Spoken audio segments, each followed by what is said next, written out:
Esam atpakaļ un turpinām raidījumu 25. Latvijas skolās 8. un 9. klases skolēniem, kur atgriežušies no brīvlaika, starp brīžos nav laika raustīt mētnes aiz bizēm un rakstīt tīziņas. Jo tiem, kuri piedalās Latenergo erudīcijas konkursā Eksperiments un ir paveicies tik nākamajā kārtā, galva skūp. Kāpēc tā un ko skolēni gatavi darīt, lai nokļūtu konkursu finālu tiešraidē LNT, par to turpinājumā.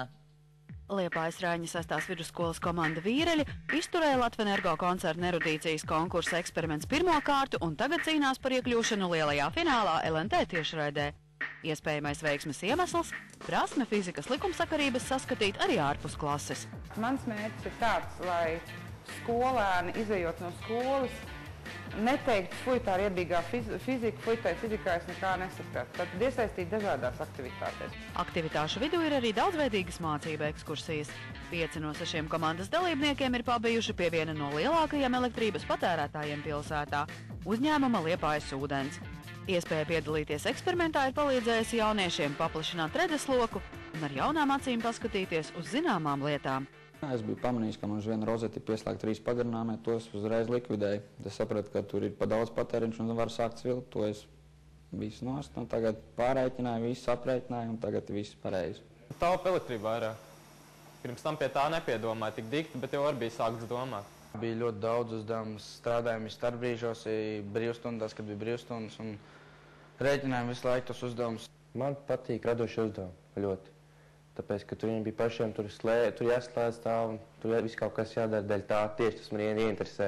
Protams, balvas arī, bet par tām es tā nedomāju, cik par tiem radošiem darbiem. Manuprāt, visvērtīgākais bija šis kopējais komandas darbs, jo man pašai bija pārsteigums par to, ka ir iespējams puikas, jauniešus, ja, piekdienā pēc stundām noturēt fizikas kabinetā pēc stundām darbojoties un pildot šos 333 uzdevumus, kad ar kādām ovācijām tik sagaidīts tas, ka mēs esam izdarījuši pareizi, ka mēs esam atbildējuši pareizi.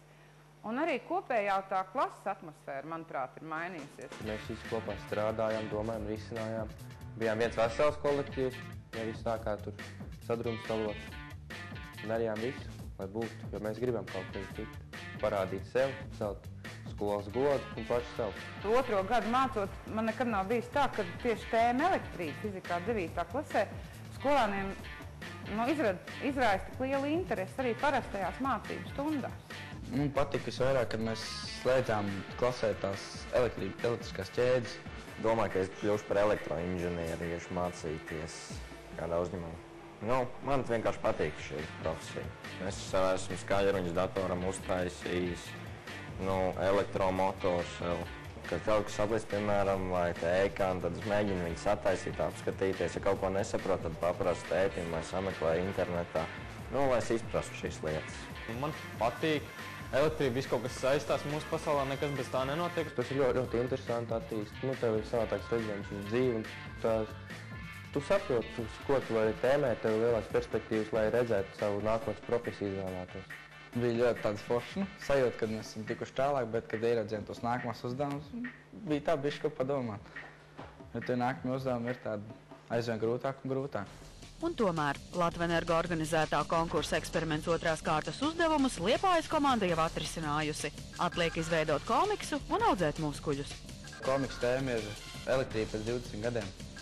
Esam jau sākuši pie tā strādāt. Pamazām, bet vēl ir laiks, lai mēs to varētu aizsūtīt. Mēs tur domājam, kā labāk tā, lai tā žūrī tā mūs tā nopietnāk paņem, nevis tā, ka mēs tur pa gaisiem, bet tā ar aprēķiniem vajadzētu vēl tos tā vairāk rēķināt viņus tā, lai mēs zinām, uz ko mēs gatavojamies. Tā erudītā mēs esam uz jautājumu mācēsim atbildi, bet tieši aprēķini var būt. Vajadzētu būt komandas saliedētībai un visiem būt kā vienam. Tā deksme, cīņas pāris vajadzīgs. Jāprot sastrādāties noteikti, saprast citu domu, izprast. Jābūt gribas spēkam to vispār noturēties. Un es domāju, pats galvenais ir veiksmi, jo te bez veiksmes neiztikt. Neiztikt bez veiksmes un bez zināšanām. Kā gan citādi? Zināt ir stilīgi! Ilve Everte, Renārs Muskars, Tautas balss. Aizvien vairāk cilvēki izvēlas pieteikties dažādām uzņēmumu un lielveikalu atlaižu kartēm. Mūsu skatītāja Angelika, pildot kādu lielveikalu pieteikumu anketu, lai šai klienta kartē nedaudz piesarg, samūs un apjuk. Kāpēc tā, par to turpinājumā? Tautas balss skatītāja Angelika mums